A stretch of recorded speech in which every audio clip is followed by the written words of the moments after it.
Hi guys. आपका बहुत-बहुत स्वागत है एक नए लेक्चर में और आज हम व्हाइल लूप और फॉर लूप को एग्जांपल्स के थ्रू समझेंगे। तो आज का वीडियो हमारा टोटली व्हाइल लूप और फॉर लूप पर होगा और एग्जांपल के साथ हम प्रैक्टिस करने वाले हैं व्हाइल लूप और फॉर लूप को। आज आप क्लास में मेरे साथ-साथ ही प्रोग्राम्स की प्रैक्टिस करिए, जिससे ये लेक्चर खत्म होते-होते हमें व्हाइल लूप और फॉर लूप का एक जो कॉन्सेप्ट है वो बिल्कुल क्लियर हो जाए। तो चलिए बिना देरी किए क्लास को करते हैं स्टार्ट। पाइथन में हम 2 तरह के लूप्स पढ़ते हैं, while loop and for loop. ये लूप्स की हमें ज़रूरत कब पड़ती है? कौन-सा ऐसा केस हो सकता है कि हमें अपने प्रोग्राम में लूप्स को अप्लाई करना पड़े? सपोज़ मेरा ये एक प्रोग्राम है जिसमें ये 6 स्टेटमेंट्स हैं। तो जब हमारा प्रोग्राम एग्ज़ीक्यूट होता है, तो उसका प्रोसेस क्या होता है कि फर्स्ट लाइन से एग्ज़ीक्यूशन स्टार्ट होगा, first, second, third, fourth, fifth, sixth और प्रोग्राम एंड। तो एक बार रन करने पे बस ये एक बार सारे जो भी आपने यहाँ स्टेटमेंट लिखे हैं, वो एग्ज़ीक्यूट होंगे और हमारा प्रोग्राम स्टॉप हो जाएगा। अब सपोज़ आप चाहते हैं कि ये जो प्रोग्राम है, एक बार रन ना होके ये 10 टाइम्स रन हो, 50 टाइम्स रन हो, तो उस केस में हमें लूप्स की ज़रूरत पड़ती है। सपोज़ ये हमारा प्रोग्राम है और आप चाहते हैं कि हमारी केवल ये 3 स्टेटमेंट्स ही लूप के अकॉर्डिंग काम करें, बाकी सब एक बार काम करें और ये स्टेटमेंट्स जो 3 बार हैं, जो 3 स्टेटमेंट्स हैं ये 10 टाइम्स एग्ज़ीक्यूट करें, तो ये काम भी हमारा लूप के हेल्प से ही होता है। तो चलिए सबसे पहले हम व्हाइल लूप को देखते हैं कि इसको हम कैसे यूज़ करते हैं अपने प्रोग्राम्स में। तो यहाँ पे मैंने व्हाइल लूप का ये सिंटैक्स लिया है, व्हाइल यहाँ पर ये जो कंडीशन है, इस कंडीशन पर ही हमारे लूप का एग्जीक्यूशन डिपेंड करता है कि वो लूप कितनी बार चलेगा या कितनी बार परफॉर्म करेगा। जैसे अगर ये कंडीशन हमारी ट्रू होती है, जो भी हम अपने प्रोग्राम के अकॉर्डिंग कंडीशन रखेंगे, अभी हम एग्जाम्पल से इसको समझेंगे। एक बार बस आप इसका एग्जीक्यूशन समझिए। व्हाइल कंडीशन, अब ये कंडीशन अगर हमारी सही है तो हमारा लूप चलेगा और ये दोनों स्टेटमेंट्स का जो भी काम होगा वो होगा और वो फिर यहाँ पर आ जाएगा। फिर कंडीशन को चेक करेगा, अगर हमारी कंडीशन दोबारा सही है तो फिर यही काम होगा। फिर यहाँ पे थर्ड टाइम कंडीशन चेक हो रही है। अब सपोज हमारी कंडीशन जो है यहाँ पर फॉल्स हो जाती है, तो हम इस लूप से बाहर हो जाएंगे। हमारे पास अगर कोई स्टेटमेंट अब लूप के बाहर होगी यहाँ पर, तो वो परफॉर्म होगी। कंडीशन फॉल्स होने के बाद लूप से बाहर, अब देखिए लूप के अंदर और लूप्स के बाहर से क्या मतलब है? जो स्टेटमेंट इंडेंटेशन के अकॉर्डिंग आप देख रहे हैं लूप के अंदर है, ये व्हाइल के साथ हैं ये स्टेटमेंट दोनों, ये लूप की स्टेटमेंट्स कही जाएंगी और जो हमारी लूप के साथ यहाँ पर है यानी कि इस इंडेंटेशन से बाहर है, वो स्टेटमेंट लूप के बाहर कही जाएगी। While loop with integers counting numbers from 1 to 5। तो हम एक ऐसा लूप बनाने वाले हैं जो 5 बार हमारा काम करने वाला है। तो इसके लिए हम सबसे पहले एक वेरिएबल डिक्लेयर करते हैं। वेरिएबल का नाम कुछ भी हो सकता है। मैं आई ले लेती हूँ और आई की वैल्यू को हम इनिशियलाइज करते हैं 1 से। व्हाइल, अब यहाँ पर हमें देनी है कंडीशन, मतलब हमारा जो लूप चलना चाहिए 1 2 3 4 5। Now i less than equal to 5। अब हम यहाँ पर हमने क्या कंडीशन दी है कि आई की वैल्यू, आई की इनिशियल वैल्यू है 1 और आई की वैल्यू 5 से कम और 5 के इक्वल हो तो हमें क्या करना है? हमें आई को ही प्रिंट कराना है। हम देखेंगे कि आई जो है किस तरह से कब 1 बनेगा, कब 2 बनेगा, कब 3 बनेगा और कब 5 और कब वो लूप से बाहर होगा। अब ये स्टेटमेंट तो मैंने लिखी है कि यहाँ पर व्हाइल के अंदर और एक स्टेटमेंट मैं लिख रही हूँ यहाँ पर बाहर आउट ऑफ व्हाइल लूप। अब देखिए, अब हम ये हमारा प्रोग्राम हो गया, इसको हम रन करते हैं। तो यहाँ पर क्या हो रहा है 1 1 1, ये इनफाइनाइट 1 रुक ही नहीं रहा है प्रोग्राम। ये मेरा प्रोग्राम रिजल्ट क्या दे रहा है? कंटीन्यूअस 1 की प्रिंटिंग हो रही है यहाँ पर। तो ये 1 की प्रिंटिंग यहाँ पर क्यों हो रही है? हमने क्या किया, आई को इनिशियलाइज किया 1 से और व्हाइल में कंडीशन चेक हुई कि 1 less than equal to 5। Yes, condition true है। तो व्हाइल के अंदर वाली स्टेटमेंट प्रिंट उसने क्या किया, आई की वैल्यू 1 है तो उसने 1 को प्रिंट कर दिया और फिर यहाँ से दोबारा से व्हाइल लूप पर चला गया। फिर 1 ही है, 1 लेस देन इक्वल टू 5, हाँ भाई 1 प्रिंट कर दो। फिर 1 है, तो ये आप देख रहे हैं यहाँ पे कहीं पे भी आई की वैल्यू चेंज नहीं हो रही है। हमेशा आई की वैल्यू 1 है, तो ये कंडीशन हमेशा ट्रू है और इसी कारण से 1 1 1 1 1 प्रिंट हो रहा है। अब हम क्या करें, इसके अंदर ही यहाँ पर आई की वैल्यू को चेंज करा देते हैं। आई की वैल्यू को हमें बढ़ाना पड़ेगा। आई प्लस इक्वल 1 हमने यहाँ पर ये किया। अब हम इसको अपने प्रोग्राम को रन करते हैं। तो यहाँ पर मुझे अब क्या आउटपुट मिल रहा है? 1, 2, 3, 4, 5। तो इस प्रोग्राम को अब हम ट्रेस करते हैं। I is equal to 1, 1 less than equal to 5 और प्रिंट I। तो यहाँ पर 1 प्रिंट हो गया आपके पास और प्रिंट होने के बाद अब I की वैल्यू यहाँ पे क्या बन गई है? 1 से हमने इंक्रीमेंट किया है इसे, तो अब I की वैल्यू बन गई है 2 और while 2 less than equal to 5 अब 2 के लिए चेक होगा। फिर हमारा यहाँ पर 2 उसने प्रिंट किया और I की वैल्यू को 1 से इंक्रीमेंट कर दिया है। अब 3 प्रिंट होगा, I की वैल्यू फिर इंक्रीज़ हो गई है। नाउ फिर 4 प्रिंट हो रहा है और यहाँ अब I की वैल्यू बनी है 5। तो 5 is less than equal to 5। अब हमारी ये इक्वल वाली कंडीशन जो है सैटिस्फाई हो रही है और हमारे पास फाइनली हमें मिल गया है 5 और अब जब I की वैल्यू यहाँ 6 बनेगी, तो while 6 is less than equal to 5 तो अब हमारी कंडीशन यहाँ पे हो रही है फॉल्स और फॉल्स होने के बाद अब हमारे पास कौन-सी स्टेटमेंट प्रिंट होके आएगी जो व्हाइल लूप के बाहर है। क्योंकि अब लूप का काम तो हो गया, अब आगे जो स्टेटमेंट्स हैं वो हमारा प्रोग्राम में एग्ज़ीक्यूट होनी शुरू हो जाएँगी। तो यहाँ पर हमारे पास केवल एक स्टेटमेंट है और उसका रिज़ल्ट हमें यहाँ पर मिल गया है आउट ऑफ व्हाइल लूप। तो आई थिंक हमें यहाँ पर व्हाइल का कॉन्सेप्ट बिल्कुल क्लियर होना चाहिए। ये हमारे पास इंक्रीमेंट स्टेटमेंट है। अगर इसका भी एग्जीक्यूशन किसी को समझ में नहीं आता है तो आप कमेंट करें, मैं आपको बिल्कुल एक्सप्लेन करूँगी। अब देखिए यहाँ पे हमने इस काउंटर से क्या किया, देखा कि किस तरह से आई की वैल्यू एक-एक करके इंक्रीज़ हो रही है। अब अगर यहाँ पे हम क्या करें, हमें आई नहीं चाहिए, अब हमें यहाँ पर हेलो वर्ल्ड ये हम यहाँ प्रिंट कराते हैं तो हमें रिज़ल्ट क्या मिलेगा? Hello world, hello world, hello world. यानी कि लूप तो 5 बार ही चल रहा है। लूप को कौन मेंटेन कर रहा है? हमारा वेरिएबल आई। लूप हमारा 5 बार चल रहा है, लेकिन हम प्रिंट क्या करा रहे हैं? हेलो वर्ल्ड को हम प्रिंट करा रहे हैं। तो हमारे पास हेलो वर्ल्ड प्रिंट होके यहाँ पर इस तरह से आएगा। यही केस अगर आपको 10 टाइम्स चाहिए, तो यहाँ कंडीशन चेंज कर दीजिए आप, रन कर लीजिए प्रोग्राम को। ये हो गया है। अगर हमें ये कन्फ्यूज़न है कि भई ये 10 टाइम्स चल भी रहा है या नहीं चल रहा है, तो एक काम करते हैं, यहाँ आई को भी प्रिंट करा के देख लेते हैं। रन कर देते हैं दोबारा प्रोग्राम को। तो ये देखिए, काउंटर मतलब व्हाइल का काउंटर भी एक तरह से प्रिंट हो गया है हमारे पास और उसके सामने हेलो वर्ल्ड भी प्रिंट हो गया है। तो हमारे पास बिल्कुल क्लियर है कि हमारा प्रोग्राम जो है 10 बार काम कर रहा है ये। अगर यहाँ पे मैं कंडी इसको इक्वल को यहाँ से हटा देती हूँ, तो क्या होने वाला है, हमारा प्रोग्राम कितनी बार काम करेगा? तो हमारा प्रोग्राम चलेगा 9 बार क्योंकि जब i की वैल्यू 10 होगी, 10 इक्वल टू 10 नहीं हो रहा है यहाँ पर, तो ये उस केस में बाहर हो जाएगा, हमारा लूप जो है टर्मिनेट कर जाएगा। तो यहाँ पर हमें 9 एग्ज़ीक्यूशन मिल रहे हैं, 1 से लेकर 9 तक। अब यहीं पर अगर मैं इसको 0 कर देती हूँ, तो हमारे पास कितने एग्ज़ीक्यूशन मिलेंगे? क्योंकि अब 0 और 9, 0 से लेकर 9 तक कितने एग्ज़ीक्यूशन हुए? 10 तो हमें मिलेंगे 10 यहाँ पर। लेकिन हमारे प्रिंट क्या हो रहा है 0, 1, 2, 3 आप चाहते हैं कि 0 प्रिंट ना होके 1 प्रिंट होना चाहिए। तो हम क्या कर सकते हैं? हम यहाँ पर i प्लस 1 प्रिंट करा देते हैं। ये देखिए 10 अब ये कुछ भी ऐसे कन्फ्यूज़िंग नहीं है। सिर्फ़ आपको क्या करना है अगर कोई भी प्रॉब्लम आ रही है, थोड़ा-सा शांत होके ये प्रोग्राम्स को करना है। ये सब एकदम क्लियर हो जाता है जब आप ये सोच के करेंगे कि मुझे सीखना ही है, आज मुझे ये कॉन्सेप्ट क्लियर करना ही है, तो ये बिल्कुल क्लियर हो जाएगा। बहुत ईज़ी है व्हाइल लूप का यूज़ करना।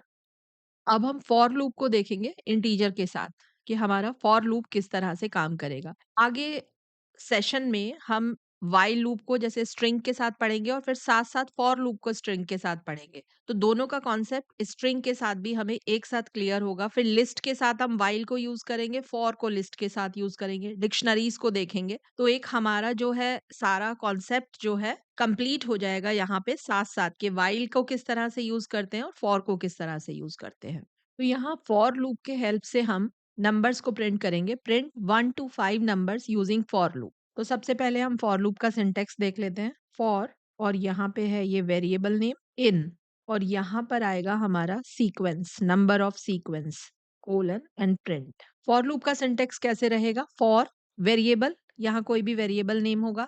इन, इन जो है यहाँ पर रिजर्व वर्ड है हमारा, मेंबरशिप ऑपरेटर की तरह से है ये यहाँ पर। फॉर वेरिएबल इन और ये है हमारा यहाँ पर सीक्वेंस, कोई भी यहाँ पे सीक्वेंस आ सकती है, जैसे लिस्ट आ सकता है। रेंज फंक्शन का यूज हम करना यहाँ पर सीखेंगे। इस सीक्वेंस के अकॉर्डिंग ही ये डिसाइड होगा कि हमारा लूप जो है कितनी बार परफॉर्म करने वाला है। तो यहाँ पर भी फॉर के अंदर वाले स्टेटमेंट्स जो हैं फॉर के साथ है और अगर कोई हमारा स्टेटमेंट इस तरह से है तो ये फॉर के बाहर है। तो यहाँ पर ये लूप कैसे परफॉर्म करेगा? इस तरह से, ये 2 स्टेटमेंट के लिए। जब तक हमारा सीक्वेंस में डेटा है तो हमारा ये फॉर लूप एग्जीक्यूट करेगा, अदरवाइज हमारा फॉर लूप से बाहर वाली जो स्टेटमेंट है वो एग्जीक्यूट करेगी। तो चलिए, फॉर मैंने वेरिएबल लिया है आई इन और यहाँ पर हमें जनरेट करने हैं 1 to 5 नंबर्स को। तो यहाँ पर मैं इस तरह से अगर डिक्लेयर करूं, रन करें प्रोग्राम को, तो देखिए हमारे पास क्या मिला है 1 2 3 4 5, यानी कि फॉर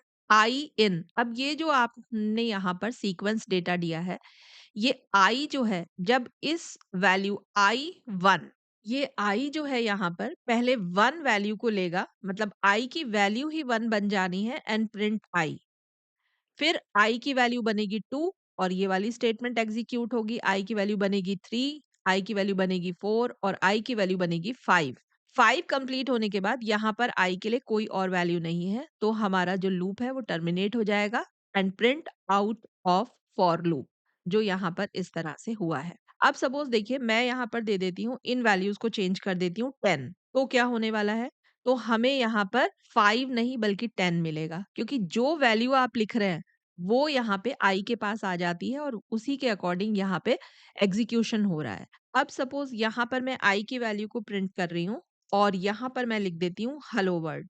तो रन करें प्रोग्राम को, तो वैल्यूज तो आई की ये है, मतलब लूप का एग्जीक्यूशन तो एक्चुअल में 5 बार हो रहा है। 1 2 3 4 5, हेलो वर्ड हमें 5 बार मिल रहा है, लेकिन जो आई की वैल्यू है वो इस सीक्वेंस डेटा पर डिपेंड करती है। अगर हम इसको यहाँ पर बढ़ा देते हैं, यहाँ पर हम दे देते हैं, तो हमारे पास लूप कितनी बार चलने वाला है और आई की वैल्यू क्या प्रिंट होगी, ये देखिए।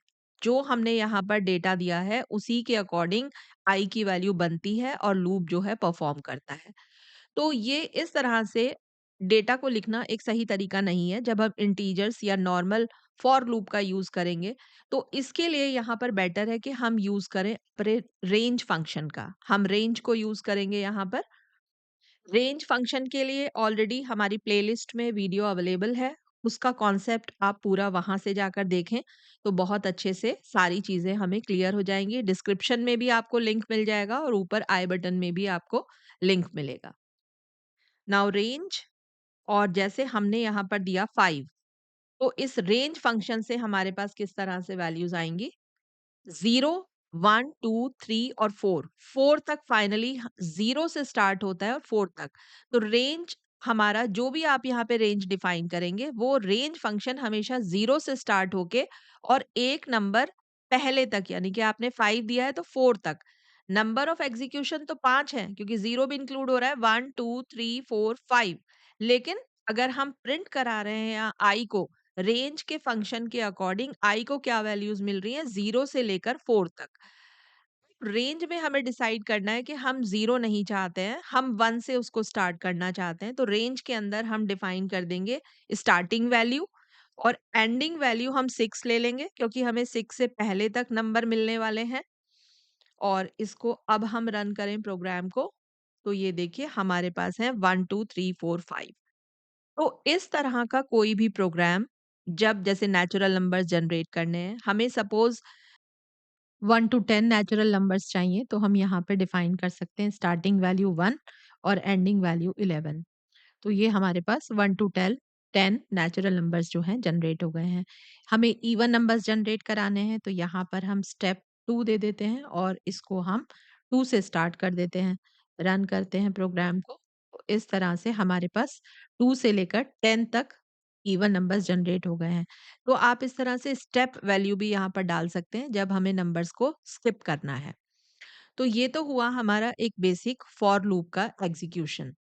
अब हम फॉर लूप और व्हाइल लूप को स्ट्रिंग्स के साथ देखेंगे। तो सबसे पहले हम एक वेरिएबल डिफाइन करते हैं स्ट्रिंग पाइथन प्रोग्रामिंग। अब हमें क्या करना है, ये हमारे पास एक वेरिएबल पाइथन प्रोग्रामिंग और व्हाइल लूप का यूज करते हुए हमें इस पूरी स्ट्रिंग को प्रिंट कराना है। अब स्ट्रिंग में हमें ऑलरेडी मालूम है कि जब भी हम स्ट्रिंग को डिक्लेयर करते हैं तो वो किस तरह से स्टोर होती है, एक इंडेक्स वैल्यू के साथ स्टोर होती है। पहले नंबर को 0 मिलता है इंडेक्स और दूसरे को 1, और इसी तरह से हमें सारे वैल्यूज़ को जो है एक इंडेक्स वैल्यू मिलती है। तो चलिए सबसे पहले हम, अच्छा यहाँ पर हमें स्ट्रिंग के साथ एक चीज़ पता है, लेन फंक्शन। लेन से क्या मिलती है, हमें स्ट्रिंग की लेंथ मिलती है। जैसे सपोज़ मैंने यहाँ पे दिया प्रिंट लेन str1, तो यहाँ से हमें क्या मिलने वाला है? तो यानी कि हमारी, ओह! प्रिंट की स्पेलिंग हमारी गलत हो गई है, प्रिंट। तो ये हमारे पास जो स्ट्रिंग है उसके अंदर 18 कैरेक्टर्स हैं, ये अल्फाबेट्स जो है 18 है, including blank space. Blank space भी यहाँ पर इंक्लूड होगा। तो चलिए अब व्हाइल लूप बनाते हैं हम। हमें पूरी स्ट्रिंग को जो है यहाँ से ट्रेस करना है और प्रिंट कराना है। नाउ एक काउंटर लिया हमने, i इज़ इक्वल टू, हम कहाँ से स्टार्ट कर रहे हैं? 0 से स्टार्ट करते हैं इसको। Now while i is less then i is less than len str1 colon print str1, और i को किया हमने इंक्रीमेंट 1 से। और एक स्टेटमेंट हम ले लेते हैं लूप के बाहर। अब देखिए यहाँ पर मैंने लिया है i को हमने 0 से इनिशियलाइज़ किया और यहाँ पर हमने लिया है less than len str1, less than equal to नहीं लिया है हमने। क्यों? क्योंकि हमारी जो इंडेक्स वैल्यू है 0 से 17 तक यहाँ पे होगी। टोटल नंबर ऑफ कैरेक्टर्स हैं 18, लेकिन इंडेक्स वैल्यू क्योंकि 0 से स्टार्ट हो रही है तो लास्ट वैल्यू की जो इंडेक्स वैल्यू होगी वो होगी हमारी 17। तो एक तरह से हम इसको सिर्फ 17 के लिए ही लूप को परफॉर्म कराएंगे। 18 वाली कंडीशन में हमारा जो कंट्रोल होगा वो लूप से बाहर आ जाएगा। तो चलिए इसको एक बार रन करें प्रोग्राम को। तो यहाँ पर ये हमारे पास पूरी स्ट्रिंग का एक-एक जो कैरेक्टर है इस तरह से प्रिंट होकर आ गया है। और 18th वाले एग्जीक्यूशन के लिए जब i की वैल्यू 18 है तो हमारा लूप बाहर है, लूप से बाहर है हमारा control, out of the while loop. अब इस प्रोग्राम को हम फॉर लूप से कर देखते हैं किस तरह से करेंगे। फॉर i इन str1, तो यहाँ पर मैंने लिया है फॉर i, एक वेरिएबल नेम लिया है, और इन str1, str1 क्या है? पूरा स्ट्रिंग सीक्वेंस डेटा है ये यहाँ पर। ये चीज़ एक तरह से यहाँ पर है। नाउ प्रिंट आई, क्योंकि सबसे पहले आई में जो वैल्यू होगी वो p होगी फर्स्ट, सेकंड टाइम y, और वो प्रिंट हो जाएगा और इस तरह से हमारा ये फॉर लूप जो है काम करेगा।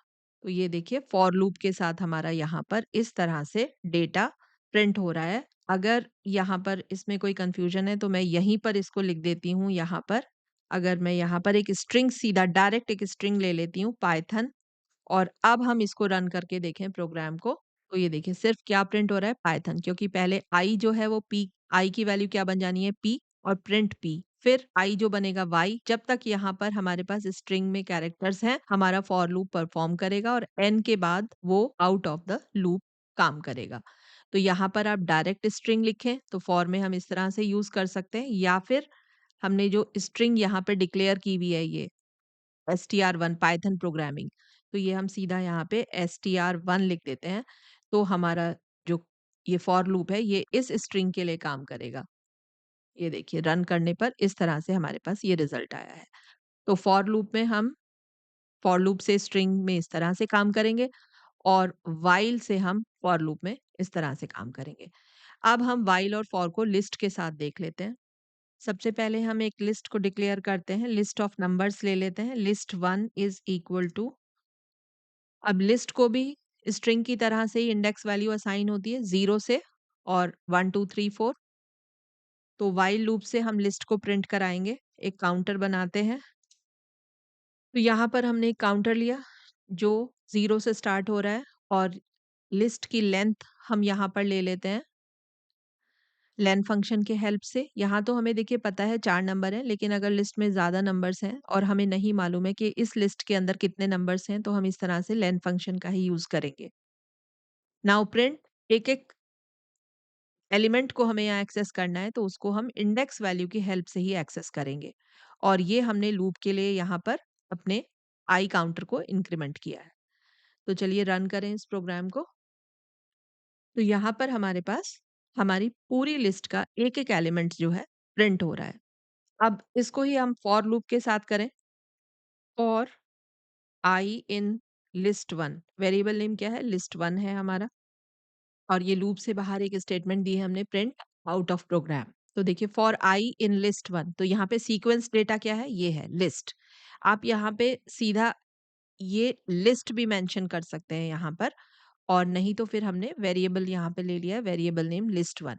अब आई को हमने यहाँ प्रिंट करा दिया है क्योंकि सीक्वेंस डेटा में आई जो है एक पहली वैल्यू को उठाएगा और वही हमें प्रिंट करनी है। फिर सेकंड वैल्यू को उठाएगा और वही हमें प्रिंट करनी है। तो चलिए रन करें प्रोग्राम को। तो ये देखिए इस तरह से हमें फॉर लूप की हेल्प से लिस्ट के सारे एलिमेंट्स यहाँ पर प्रिंट होकर मिल रहे हैं।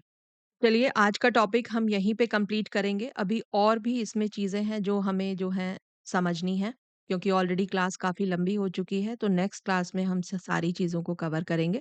तो कंटेंट अगर वैल्यूएबल लगा है तो वीडियो को लाइक करना बिल्कुल ना भूलें और चैनल को सब्सक्राइब करें, शेयर करें, टाइम दें। आप अपनी प्रैक्टिस जारी रखें और प्लेलिस्ट को फॉलो करें तो शुरू से सारी चीज़ें जो हैं बहुत अच्छे से क्लियर हो जाएँगी और आगे अब जब हम प्रोग्राम्स बना रहे हैं तो हमें पीछे की सारी चीज़ें क्लियर होने से वो हमें अच्छे से समझ में आएँगी आगे की चीज़ें। तो okay, thank you very much for watching this video. Okay.